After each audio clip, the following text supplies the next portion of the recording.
Capítulo 31. Como isso vai acabar? Lydia Knight temia que algo errado estivesse acontecendo quando ouviu os gritos loucos e selvagens vindo da direção do acampamento do Missouri. Ela sabia que o profeta tinha ido lá a fim de negociar a paz, mas o barulho que ouvia parecia com um bando de lobos famintos prestes a atacar uma presa. Espiando ansiosamente pela janela, Lydia viu o marido correndo na direção de casa. "Ore como nunca orou antes", disse Newell. A milícia capturara o profeta. Lydia começou a se sentir vulnerável.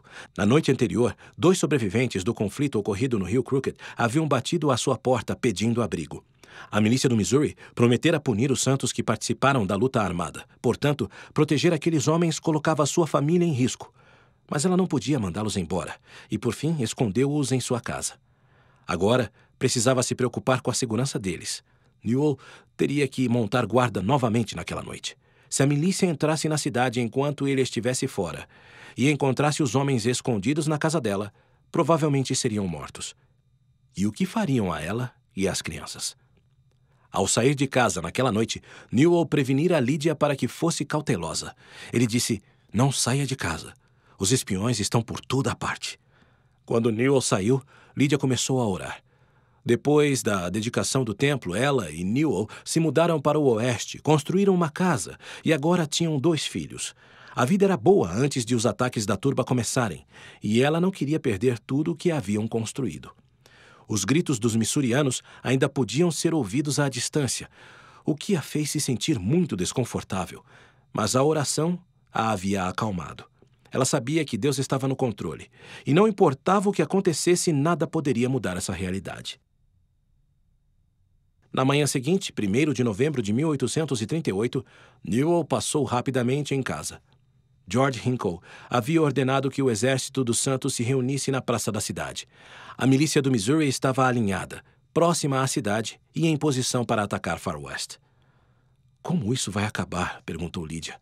"Meu coração está repleto de ansiedade e medo, mas ainda assim, o espírito me diz que tudo vai ficar bem." "Que Deus a abençoe", disse Newell, pegando seu rifle. "Adeus, e que Deus o proteja." Enquanto as forças dos santos se reuniam na praça, o general Lucas marchava com seus soldados até a campina ao sudeste de Far West e ordenava que ficassem prontos para acabar com qualquer resistência dos santos. Às 10 horas daquela manhã, George tirou seus soldados da praça e os posicionou perto da linha do exército do Missouri. Ele, então, dirigiu-se até o general Lucas, tirou a espada e as armas do cinto e as entregou para ele. Os missourianos trouxeram uma mesa e a colocaram na frente do exército. George retornou a seus homens e ordenou que, um a um, se aproximassem da mesa e entregassem suas armas a uma dupla de secretários do exército do Missouri. Cercados e em ampla desvantagem numérica, Newell e os santos não tinham outra escolha a não ser cumprir a ordem. Quando chegou a vez de entregar sua arma, Newell foi até a mesa e olhou para o general Lucas. "Senhor, este rifle é de minha propriedade particular", ele disse. "Ninguém tem o direito de tirá-lo de mim." "Entregue suas armas, ou terei que atirar em você", respondeu o general. Furioso, Newell entregou o rifle e voltou para sua fileira. Depois que os santos foram desarmados, a cidade ficou indefesa.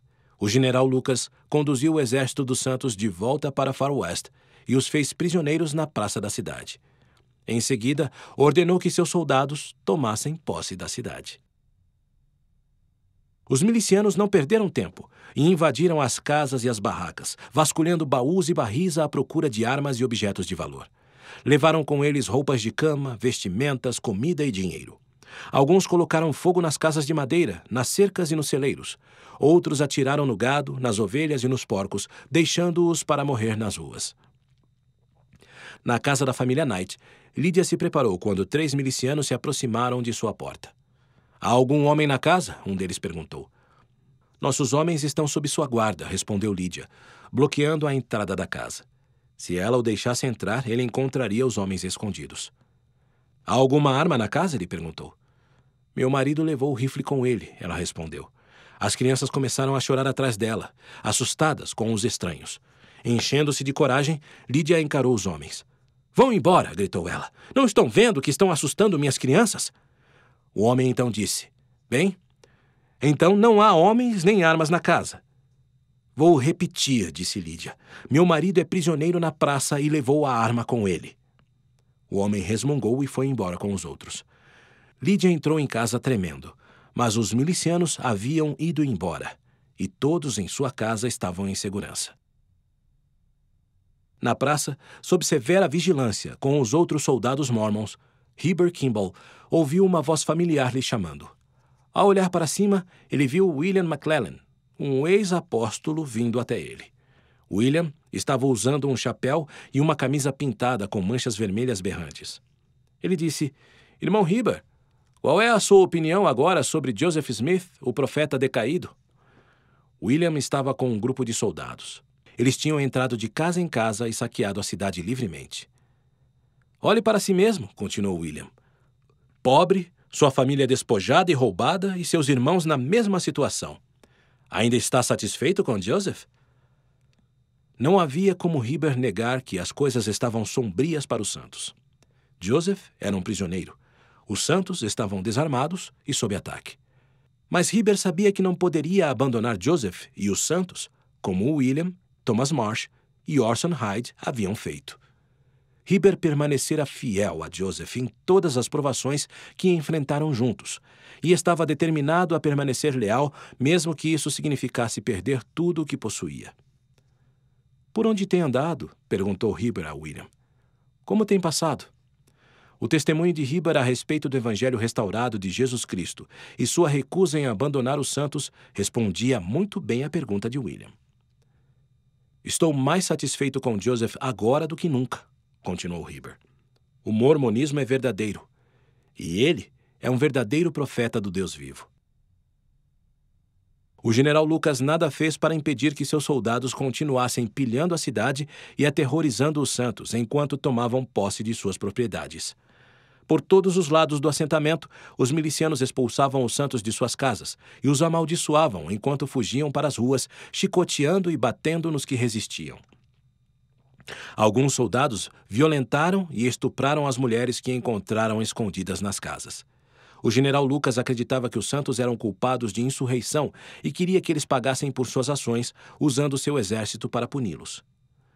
Ao longo do dia, os oficiais de Lucas aprisionaram mais líderes da igreja. Com a ajuda de George Hinkle, os soldados invadiram a casa de Mary e Hiram Smith, que, mesmo doente, foi tirado de casa com uma arma apontada para ele e levado para junto de Joseph e dos outros prisioneiros. Naquela tarde, enquanto o general Lucas preparava os prisioneiros para serem julgados por uma corte militar, um oficial miliciano chamado Moses Wilson chamou Lyman White de lado, esperando convencê-lo a testificar contra Joseph no tribunal. Não queremos machucar ou matar você, disse Moses a Lyman. Se você se apresentar e testificar contra ele, pouparemos sua vida e lhe daremos a patente que quiser. Joseph Smith não é um inimigo da humanidade, respondeu Lyman com forte emoção. Se eu não tivesse dado ouvidos ao conselho dele, já teria lhe mandado para o inferno. Você é um homem esquisito, disse Moses. Vai haver uma corte marcial hoje à noite. Você vai comparecer? Não irei, a não ser que seja forçado. Moses empurrou Lyman de volta para junto dos outros prisioneiros e o general Lucas logo convocou a corte. Vários oficiais milicianos participaram, inclusive George Hinkle. O general Doniphan, único advogado presente, posicionou-se contra o julgamento, argumentando que o exército não tinha autoridade para julgar civis como Joseph. O general Lucas não lhe deu atenção e continuou o julgamento sem a presença dos prisioneiros para apressar a audiência. George queria que Lucas tivesse misericórdia dos prisioneiros, mas o general o sentenciou à morte por traição. A maioria dos oficiais presentes apoiou a decisão. Após o julgamento, Moses informou o veredito a Lyman. Sua pena foi decidida, ele disse. Lyman olhou para Moses com desdém e respondeu: Se atirar em nós, estará condenado. No final daquela noite, o general Lucas ordenou ao general Doniphan que levasse Joseph e os outros prisioneiros às 9 horas da manhã do dia seguinte para a praça da cidade e os executasse na frente dos santos. Doniphan ficou indignado. Serei amaldiçoado se proceder com essa execução, disse aos prisioneiros em particular. Ele lhes disse também que planejava sair com suas tropas antes do amanhecer. Em seguida, enviou uma mensagem ao general Lucas. Isso é assassinato a sangue frio. Não cumprirei sua ordem, ele afirmou. E se executar esses homens, vou acusá-lo perante um tribunal terreno, juro por Deus. Conforme prometido, o exército do general Doniphan se retirou na manhã seguinte. Em vez de executar Joseph e os prisioneiros, o general Lucas ordenou a seus homens que os levassem para o quartel-general no condado de Jackson. Rodeado por guardas armados, Joseph foi conduzido pelas ruas devastadas de Far West até sua casa para pegar alguns pertences.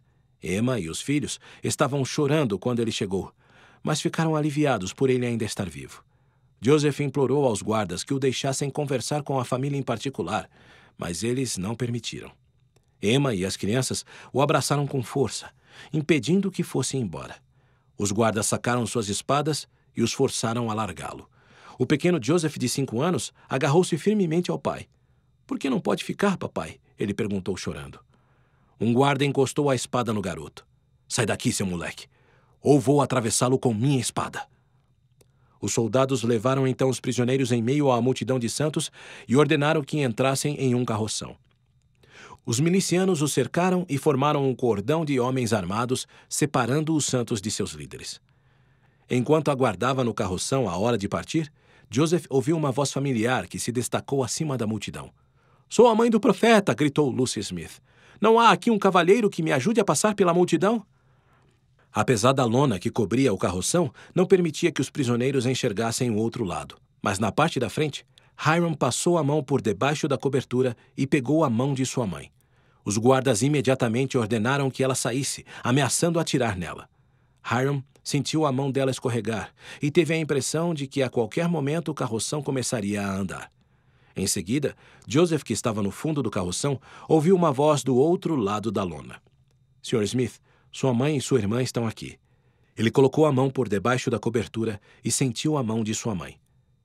Ela então disse: "Joseph, não conseguirei largar sua mão enquanto não ouvir sua voz." "Que Deus a abençoe, mãe", respondeu Joseph, no momento em que o carroção partia abruptamente. Várias noites mais tarde, os prisioneiros se deitaram no chão de uma cabana em Richmond, Missouri.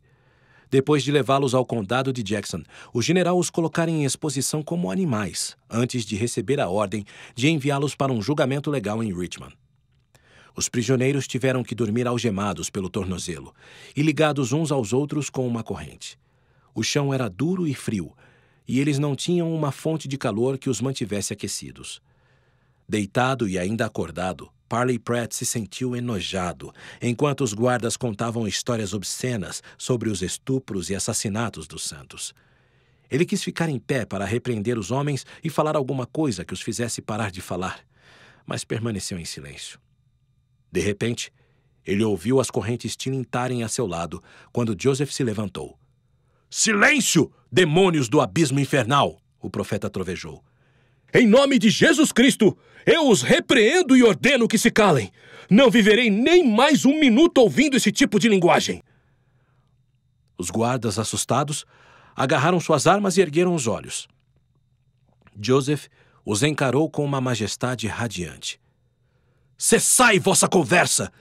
Senão morrereis, ou morrerei eu neste instante!" ele ordenou.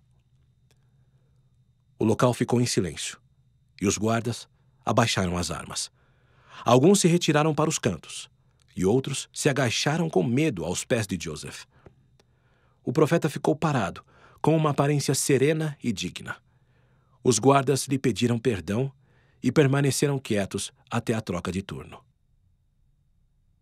No dia 12 de novembro de 1838, Joseph e mais de 60 santos foram levados ao tribunal de Richmond para decidir se havia evidências suficientes nas acusações de traição, assassinatos, incêndios criminosos, roubos, assaltos e estelionato. O juiz Austin King decidiria se os prisioneiros deveriam ser julgados.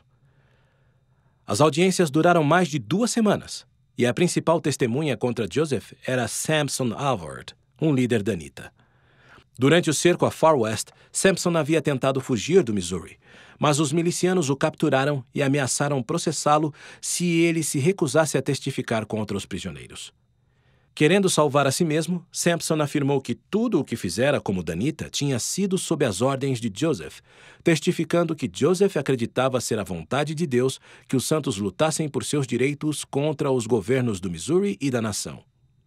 Sampson também afirmou que Joseph acreditava que a igreja era a pedra a qual se referia Daniel no Velho Testamento, que encheria a terra e assolaria seus reinos. Alarmado, o juiz King perguntou sobre a profecia de Daniel, e Joseph testificou que acreditava nela. Escreva isso, disse o juiz ao escrevente. É uma forte evidência de traição. O advogado de Joseph fez uma objeção. Juiz, talvez o senhor devesse considerar a Bíblia como uma traição, disse ele. A promotoria chamou mais de 40 testemunhas para testificar contra os prisioneiros, incluindo vários antigos líderes da igreja.